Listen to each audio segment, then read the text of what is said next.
Your Grand Island, Hastings, and Kearney local forecast with meteorologist Kit Cloninger.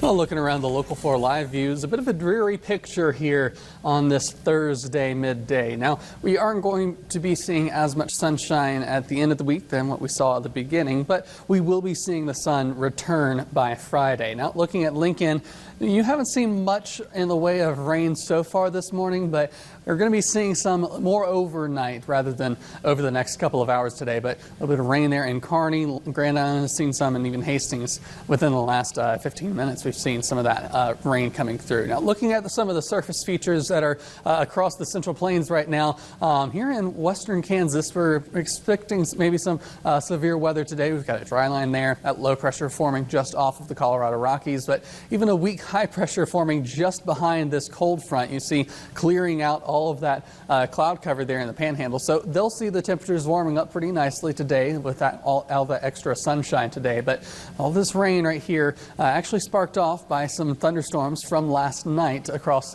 the Black Hills of South Dakota and Wyoming here, propagated down and formed some of those even showers in central Kansas earlier. Now, we are seeing those temperatures as we head towards the weekend. They're going to be warming up. So we're seeing a little bit of improvement already in the next 3 days. So that'll be nice. Today, temperatures only into the mid to upper 60s here in the Tri-Cities, cooler east or west of us. Then we'll see some more rain, especially overnight tonight into early tomorrow morning.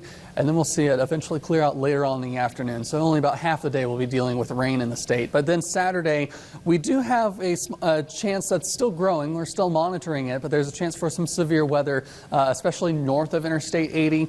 It's looking like the chances are diminishing a little bit for us, but it's still a day we're watching. And of course, those temperatures are going to be nice and warm, but that can also help fuel some of those thunderstorms. After that, a cold front comes through, brings our temperatures down over the next couple of days. And then next week, once we finally clear out all the rain that we see Sunday and Monday, we'll eventually dry things out and once again be warming things up and just repeat the cycle, because that's what happens in the springs, it seems like. So temperatures still in the 50s here across the Sand Hills, west of basically Highway 281, already up to 64 degrees though in Grand Island. So I've adjusted those temperatures just a little bit for our high today because it's starting to point to maybe seeing those temperatures up closer to 70 than earlier predictions were showing. Now, satellite and radar on the state view, we see very slow moving rain and hasn't been coming through very quickly at all here up here in Holt County.